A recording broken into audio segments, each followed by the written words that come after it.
Assalamualaikum, perkenalkan nama saya Suatun Hasanah, NIM 192104020 dari PTB 02. Pada kesempatan kali ini, saya akan menjelaskan mengenai studi kelayakan bisnis pada mata kuliah kewirausahaan. Nah, sebelum itu kita harus mengetahui apa sih itu studi kelayakan bisnis. Nah, studi kelayakan bisnis dapat diartikan sebagai penelitian tentang penciptaan atau perluasan bisnis untuk mengetahui apakah bisnis itu layak atau menguntungkan sebelum berinvestasi di dalamnya. Nah, tujuan dari studi kelayakan bisnis ini ada 4 macam. Yang pertama itu untuk menghindari resiko kerugian.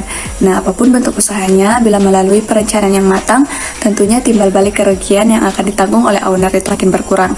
Yang kedua, memudahkan perencanaan yang meliputi dana yang dibutuhkan, kapan tugas akan dilakukan, di mana lokasinya, siapa melaksanakannya, keuntungan apa yang akan diperoleh, serta bagaimana cara memonitornya. Yang ketiga, memudahkan pelaksanaan pekerjaan. Nantinya bisnis ini akan dilakukan secara sistematis agar rencana bisnis dapat terlaksana dan terarah sesuai dengan tujuan. Dan yang terakhir, memudahkan pengawasan dan pengendalian. Dengan adanya pengendalian dan pengawasan ini, maka segala penyimpangan dalam bisnis dapat diatasi. Selanjutnya mengenai aspek-aspek kelayakan bisnis, diantaranya yang pertama aspek hukum yang harus dipenuhi sebelum melakukan suatu usaha. Yang kedua aspek pasar dan pemasaran, bertujuan untuk mengetahui seberapa besar pasar yang akan dimasuki, struktur dan peluang pasar yang ada, prospek di masa yang akan datang, serta bagaimana strategi pemasaran. Yang ketiga aspek keuangan, dilakukan untuk membiayai apa saja yang dikeluarkan dan seberapa besar biaya yang akan dikeluarkan.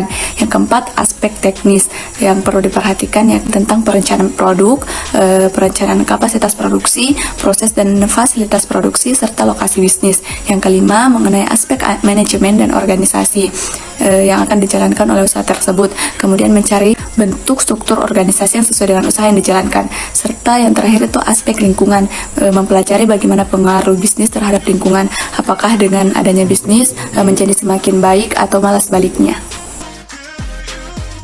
Usaha yang saya bahas di sini yakni mengenai usaha bubur ayam di Kota Bulukumba. Nah, bubur ayam sendiri ini merupakan usaha yang dikelola dengan modal kecil namun sangat menjanjikan, di mana ia sangat erat kaitannya dengan kehidupan masyarakat. Tentunya membuka peluang bisnis dan juga menawarkan prospek kerja yang baik di masa depan. Nah, bubur ayam sangat mudah dijual karena merupakan makanan favorit semua kalangan. Yang pertama, analisis kelayakan terhadap aspek pasar dan pemasaran. Nah, pesaing dalam bisnis ini relatif kurang karena di Kota Bulukumba masih sangat jarang membuka bisnis ini. Nah, bubur ayam sendiri ini menyediakan beberapa lauk pendamping, yaitu sate telur puyuh dan sate usus hati. Strategi pemasarannya dilakukan melalui media sosial. Nah, usaha ini sangat strategis yang berada di pinggir jalan sehingga mudah untuk dijangkau. Untuk jam kerjanya dari pukul 7 hingga pukul 21 karena mayoritas masyarakatnya adalah pekerja. Nah, untuk harga dapat dilihat pada tabel. Yang kedua, analisis kelayakan terhadap aspek keuangan. Nah, penawaran pasar ini diperkirakan 100 porsi per harinya, sedangkan permintaan pasar atau penjualannya hanya sekitar 50 porsi. Hal ini sedikit lebih rendah dari perkiraan penawaran yang telah ditargetkan. Target pasar yang diinginkan yakni sesuai penawaran pasar sekitar 100 porsi per harinya. Untuk pemasukan, pengeluaran, laba, dan payback period atau PP dapat dilihat pada tabel berikut. Yang ketiga, analisis kelayakan terhadap aspek teknis. Nah, tempat usaha ini berada di pinggir kota Bulukumba dan pembuatannya dibuat dan diracik langsung di tempat usaha. Proses kerjanya yakni yang pertama memasak beras dengan air, kemudian diaduk sesekali di atas api kecil, lalu dimasukkan santan dan garam, diaduk merata dan dimasak sebentar hingga meletup-letup. Terakhir, menuangkan bubur ke dalam mangkuk saji, diberi kuah dan kecap, lalu disajikan dengan suiran daging ayam dan bahan pelengkapnya. Yang keempat, analisis kelayakan terhadap aspek manajemen dan organisasi. Dalam usaha ini, spesifikasi pekerjaannya meliputi pembuatan bubur, bumbu bubur, dan memasak bahan pelengkap serta melayani pelanggan. Nah, karena masih tergolong usaha kecil, tenaga kerja ini hanya meliputi anggota keluarga. Pengalaman dalam pembelajaran yang ada membuat pelaksanaan usaha ini semakin baik dan berkembang. Walaupun sudah tergolong lama, namun rasa dari makanannya tidak berubah. Maka dari itu, kemampuan dari pemilik usaha ini sudah tidak diragukan lagi.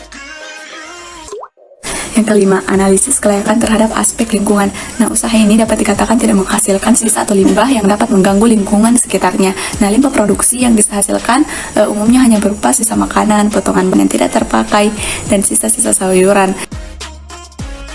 Berdasarkan uraian sebelumnya, didapatkan hasil bahwasanya usaha ini cukup menjanjikan dan layak untuk dikembangkan. Terlebih lagi dilihat pada payback periodnya, yakni 2,7, sehingga berdasarkan rujukan yang ada, maka dapat disimpulkan bahwa investasi tersebut dinyatakan layak untuk diterima. Sekian yang dapat saya sampaikan. Atas segala kekeliruan mohon dimaafkan. Wassalamualaikum warahmatullahi wabarakatuh.